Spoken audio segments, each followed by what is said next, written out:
Backstory. I, 23 female, have two sisters, Jenna, 25, and Summer, 19, and a brother, Jason, 22. My parents also took in a family member, Rachel, tween, a few months ago. Rachel has been through some crap. She doesn't talk, she never lets go of this little stuffed elephant, and she follows my mom everywhere. She can't go to school yet because my mom and her therapist agree it would be too much for her. Rachel is the sweetest kid ever, though. She's always down to cuddle and watch a Disney movie and has the cutest smile. I was even allowed to touch her elephant the other day. Jenna has always been a pretty complex person. She hasn't lived at home in a while. She moved out for college, back home for a few months, then moved in with her boyfriend, now fiancé. My parents have been using her room as a guest room, but they never changed anything about it. Rachel has also been staying there. My parents are going to adopt Rachel, and they want to turn Jenna's old room into Rachel's new room. So they told Jenna they were turning her room into Rachel's room, so she needed to come and go through her stuff and decide what she wanted to keep and what she wanted to donate and throw away. Jenna said they could find another place to put Rachel, and she's not giving up her room. My parents said they already decided, and Jenna made an ultimatum. Either our parents keep her room the way it is, or she goes no contact. My dad and I packed all of Jenna's stuff into boxes and put it in an empty garage. We painted Rachel's new room, put together furniture, and filled the closet with new clothes and toys. We even built a snack bar. Rachel loves it. She's starting to stay in her room. Before, she'd only go in her room if she needed to change or sleep. And I'm pretty sure I heard her talking to her elephant. Not as good as talking to a person, but we'll take it. The problem is now Jenna and my parents are in a huge fight. Jenna went no contact and uninvited my parents from her wedding. In retaliation, my parents announced that they wouldn't pay for half of the wedding anymore and wouldn't pay the down payment on a house for Jenna and her fiancé, their wedding present. This has caused Jenna to call them abusive and neglectful to anyone who listens. I was supposed to be her maid of honor, but I couldn't believe she was acting like this, so I dropped out of the wedding party. Now Jenna's even madder, and her fiancé is saying the entire family is cruel to her. So, am I the idiot for dropping out of the wedding party? Not the idiot. You're standing by your family. Wow, your sister's entitled. She thinks your parents are neglectful for not buying her a house, paying for her wedding, and giving her unused bedroom to another child when she chose to go no contact. Did they take away her pony and diamond earrings too? You and your parents sound like lovely people. Rachel deserves to have the kindness and stability you're all offering. Your sister's nuts. She's moved out and is getting married. Her room is no longer her room. Going no contact over this?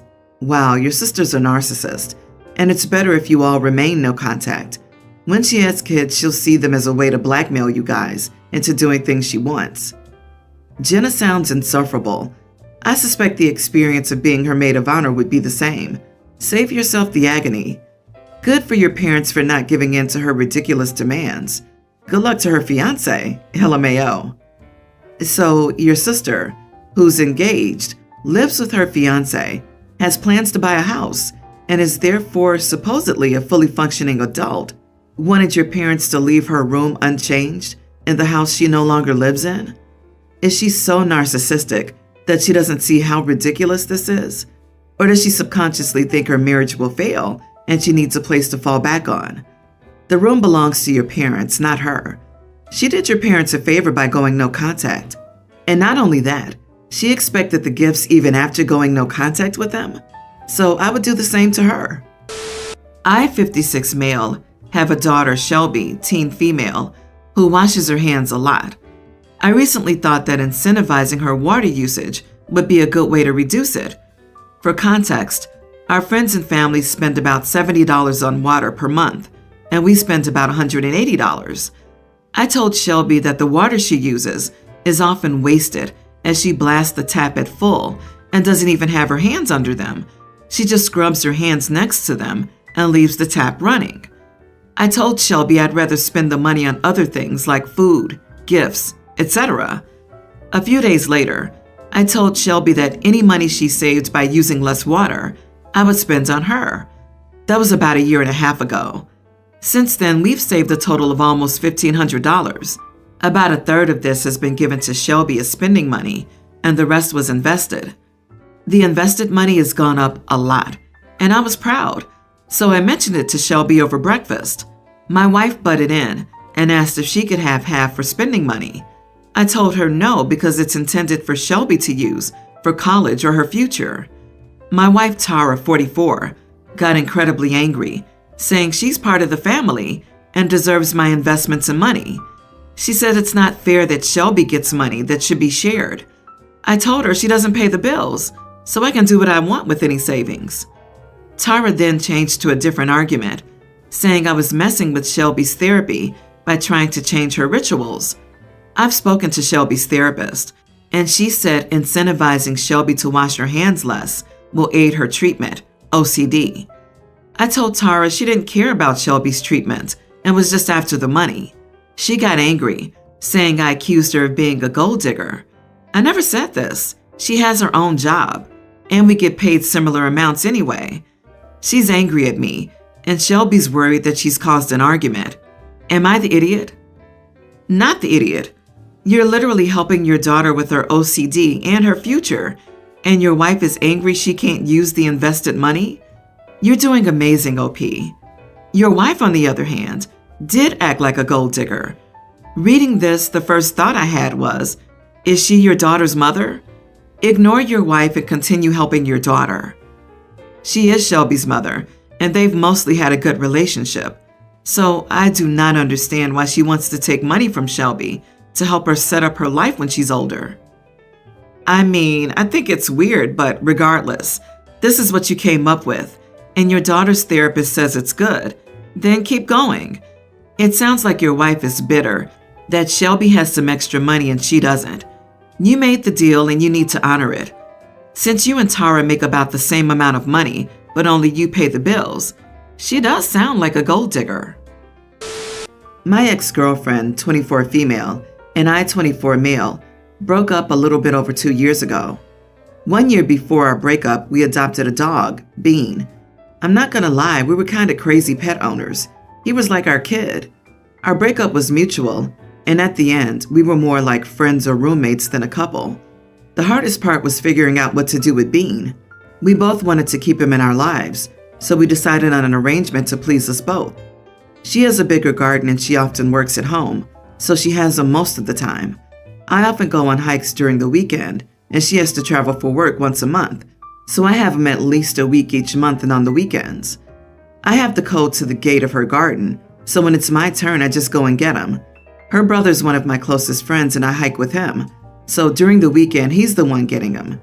If we talk, it's mostly to give a small update about our families. We've known each other since we were 15, and the dog. I know this arrangement is unusual, but Bean is our dog, and right now we can't imagine not having him in our life. 6 months ago, I met Anna, 25 female. She's now my girlfriend. She's never complained or said anything about how things work with Bean. This Monday, Anna came over to mine. It was just a casual evening, night together. Around 10, my ex called me in tears. A neighbor came in the afternoon to deliver something, and she forgot to close the gate. When my ex came back, Bean was missing. She told me that she and her boyfriend looked around but couldn't find him and would call more people to search for him. I told her that I was coming. I asked Anna if she wanted to go, but she refused. When I arrived at my ex's place, a few people were there to help. Her boyfriend, her brother, the neighbor, and her family and some of our friends. It took us over an hour, but we finally found him. He was fine. We took him home and I gave him lots of hugs, said bye, and left. I came home and Anna was already in bed. When I tried to talk to her, she told me she was tired and didn't want to talk. The next day, she was cold and barely talked to me. But after work, she called me to talk and kind of exploded on the phone. She said that I left her to go with my ex and that she was hurt. She said I chose to spend the night with my ex and our friends rather than her. I tried to explain that I only went because of Bean, but she refused to listen to me. According to her, there were enough people to find Bean, and my ex didn't need my help. This is true, but he's still my dog, and it's my job to be here for him. Even our friends came to help. I want to add this is the only time that something like that has happened since we broke up. Honestly, I don't know what to think. In my mind, I did the right thing, but Anna said that I neglected her. My friends don't get along well with her, so if I ask them, they'll be biased. Am I the idiot? Not the idiot. You invited her to come and help you find the dog. She declined. If she had gone, she probably would have seen this event for precisely what it was, not whatever she's invented in her head. I'm with you on this one. I can't imagine canoodling on the couch, knowing my dog was missing in the dark, and I probably would have been a bit miffed if my ex hadn't called me. If your girlfriend thinks leaving for 1 hour at 10 p.m. on a Monday to find your missing dog when you invited her to come help is neglect, she's got issues. Bean is your dog. Of course you'd go look for him. I can't imagine any pet owner who wouldn't drop everything to go find their pet if they were lost. Girlfriend giving you the cold shoulder the next day indicates a bunch of insecurity and codependency issues that she has that don't have anything to do with you. It would have shown up somewhere else if it wasn't for this one incident. I'd suggest giving your girlfriend some space and letting her calm down for a bit, but be aware that this should be a warning to you. You are the idiot. So is your ex for calling you to come to the rescue. Sorry, this seems like it's about a dog. It isn't. It's about boundaries, unresolved relationships, and control. The ex's relationship is not over, and they're both using the dog as a reason to stay in each other's lives until they can reconcile or get over one another. My female 24, brother Adam 30, met a single mom 32 from Latin origins, Michelle, a year ago, and they recently got engaged. We only met her a few times, but he brought her and her son over for dinner on Sunday. The family and I didn't know much about her, so after dinner, we talked to her about her personal life. She told us she only had a high school education/degree. She said she always wanted to go to college and obtain a degree, but said it was so hard to do. I found that a bit cliche, especially after she started complaining about the lack of opportunities and resources. I told her I disagreed because colleges give all kinds of options and scholarships, and that the real reason she couldn't go to college was that she was a mom and had to raise a kid. She stared at me silently, looking offended, then asked if I was implying that her decision to be a mom ruins her opportunities.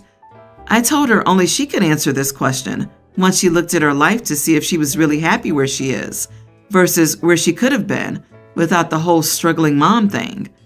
She got upset and told me that she was happy with her life and her job at the salon, and said that she didn't appreciate how judgmental and condescending I was towards her and her child. Adam heard the commotion and asked me what was going on. She told him and decided it was time to leave. She couldn't even wait or say goodbye. She took her son and went to wait in the car. Adam chewed me out, saying it was none of my business how she's living her life, but I explained that I was stating an opinion, nothing more, nothing less. Mom sided with them, saying that I was out of line, rude, and ridiculous, but my younger sister said that Michelle was being too sensitive and she could get over herself already. Adam left, and then Mom called him in the evening the next day, then came into my room to yell at me, saying I made Michelle cry with what I said. Now Mom wants me to apologize, but I'm not sure whether I was out of line here. It's quite clear you look down on her for being a single mom. You think that having a child destroys someone's life and opportunities, and at the same time, assume she uses that as an excuse for not bettering herself with a college degree. You insulted her, her child, and her way of life. Did you really expect her to say goodbye and be all hugs? You are the idiot, and you're mean. You said it perfectly. OP is 24, but the way she talks sounds like an entitled teen. But hey, who am I to judge? Maybe OP's mom also feels like OP ruined her life opportunities. OP, seems like your college degree didn't help you at all with basic human interactions. Imagine wasting all that time and money on getting an education and still behaving like a complete ding-dong. Come on, paying for college yourself, even without a family to support, is nowhere near as easy as you and your privileged little self-righteous lecturer are making it out to be. How many people need to tell you you're being an idiot before you'll admit you're being an idiot? To put it bluntly, you basically said, well, you got knocked up, so it's your fault you couldn't go to college. It's a rude and ignorant thing to say, and can be very hurtful to her and her son. What would it have looked like if you had encouraged her to find a way to go to college? It's not too late. Much better than the ill-considered judgmental rudeness you served on a platter. Is it possible that your real issue is with Michelle being Latina? You mentioned this irrelevant information early in your story. Gee, she deserves an apology without a doubt. My 28 female, fiance Kyle 24 male, got engaged earlier this year. After, we immediately started looking at venues. Finally, we found one venue that was perfect for us. It was reasonably priced and covered all aspects of the wedding, except for the photographer, so I would have a little to plan. In addition, the venue had a September date for this year that we wanted to pick since the immediate family was on board, and everything seemed to be falling into place perfectly. I was texting my bridesmaids to let them know what was happening, and one of them, Amber, said she had a music festival the weekend of the wedding and said I couldn't pick that weekend. The only other dates they had were either starting next year in March or in October, and the October date falls on my late father's birthday. When I told her this, she said, well, that just gives you more time to plan. But the venue was covering practically everything planning-wise, so I went back and forth, and after long talks with my family and friends, I decided on the September date. I didn't want to put my life on hold and delay buying a house and moving in with Kyle because Amber couldn't attend. When I told her, she told me she needed some time to think before she said something she would regret. I got a text a week later saying she was upset and hurt, but she hoped I was happy on my wedding day. She's not been in contact with me after that, despite me trying to reach her several times by call and text.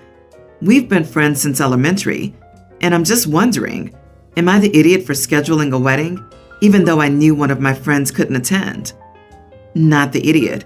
You can't put your life on hold for someone attending a music festival. If she can't understand all the moving pieces, that's on her. And her nerve to just say, enjoy your wedding, shows how she's not thinking about the bigger picture here. You don't just tell someone that moving something back for one person will give them time to plan something. That's incredibly selfish of her, in my opinion. You just found out the hard way that she's not really your friend. I'm sorry, but obviously you don't mean that much to her if she's doing this to you. I hope the music festival is worth it to her. A real friend wouldn't even think twice. I don't think that's fair to the friend. Most weddings are planned a year plus in advance, not like 6 weeks ahead. And it's possible she's invested a lot in attending the music festival. When you plan such a rushed event, you run a greater risk that it won't work for everyone. You are the idiot, OP. I'm sorry. So, you mean that OP should schedule her wedding at her friend's convenience? A good friend would have said, hey, I have plans that I don't want to drop, so I wouldn't be able to attend. I wish you all the best and enjoy your special day. A good friend would never try to dictate when you schedule your wedding. The wedding is about the bride and the groom, not a friend who prefers to attend a festival.